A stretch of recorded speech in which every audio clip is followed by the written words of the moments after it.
Dreams and those who dream them span a broad spectrum. In the Bible, there are very different assessments of dreams in general. Often, dreams and those who dream them are derided as false prophets and false visions.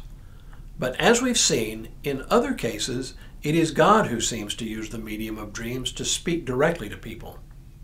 Whether it is to restate a promise made earlier, as in the case of Jacob's dream in the wilderness, or to ask what God can do for someone, as in the case of Solomon, who is granted wisdom, or to give guidance in the midst of confusing circumstances, as in the case of Joseph trying to figure out what to do when his bride-to-be turns up pregnant. God very occasionally uses dreams to speak directly to particular people. In today's episode, we'll encounter no fewer than 4 dreams, all having the purpose of thwarting the infamous plans of King Herod and of his son Archelaus.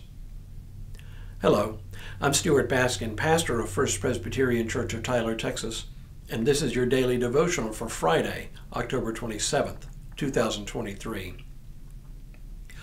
The Christmas story in the Bible is actually a collection of different stories found in just 2 of the 4 Gospels.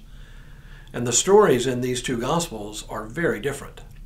Matthew, and only Matthew, tells the story of the Magi, the wise men from the east, who come to see the newborn king of the Jews. Luke, and only Luke, tells the story of the shepherds keeping watch over their flock by night.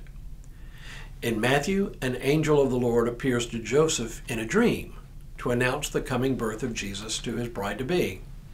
But in Luke, the angel Gabriel visits Mary not in a dream, but in person to tell her that she will bear a son. All of this is to say that it is important to attend to the details of each story. And one of the details of the story, as Matthew tells it, is a series of dreams, beginning with the one we heard yesterday when the angel appeared to Joseph to tell him what to do about Mary and her condition. That one took place before the birth of Jesus. Now, after his birth, we have no fewer than 4 more dreams.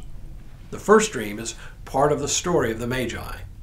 You know the story well, so let me simply summarize it. Wise men from the east come to pay homage to the newborn Jesus, understanding the rising of a star in the sky as a sign that a new king has been born to the Jews. When they arrive, they do the logical thing. They visit the current king, probably assuming the child is his son. Herod, the current king, knew nothing of this birth and naturally found the news profoundly disturbing and threatening. He tells the wise men to go find the child and then return to tell him where they had found the child. Herod proves himself a schemer because he tells the wise men he wants to follow up and pay homage to the child himself. But as the story unfolds, and as we already suspect, his intention is not to pay homage, but to take the child's life. The wise men do go to see the child, and once they've completed their mission and handed off their presents, a funny thing happens. We read, "And having been warned in a dream not to return to Herod, they left for their own country by another road." So now we see a new kind of dream in play, a dream that serves as a warning and as an instruction on how to avoid the danger.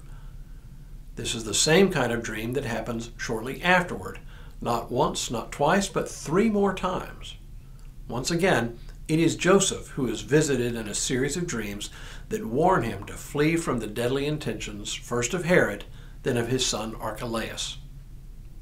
The first dream comes when the wise men have departed, which enrages Herod and incites him to put a murderous plan in place. We read, "Now after the wise men had left, an angel of the Lord appeared to Joseph in a dream and said, 'Get up, take the child and his mother, and flee to Egypt, and remain there until I tell you, for Herod is about to search for the child to destroy him.' Joseph heeds the angel's warning and takes his little family to Egypt. How long were they there? Impossible to know for certain, but probably months, if not a couple of years. For we know that Herod died in 4 BCE, and we think Jesus was born a couple of years before that.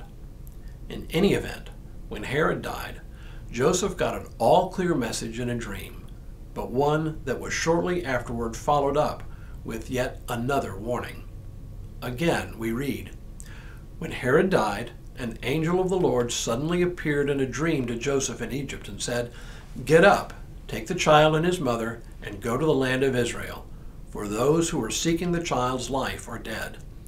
Then Joseph got up, took the child and his mother, and went to the land of Israel. But when he heard that Archelaus was ruling over Judea in place of his father Herod, he was afraid to go there. And after being warned in a dream, he went away to the district of Galilee. There he made his home in a town called Nazareth, so that what had been spoken through the prophets might be fulfilled, he will be called a Nazarene." Once again, it is God's providential care, communicated through the medium of dreams. Jesus is kept safe from harm by the guidance given in these dreams. Tomorrow, one last dream, and this one to an unnamed and otherwise unknown figure. But for now, may God continue to bless you and keep you in all that you do this day and in all the days ahead.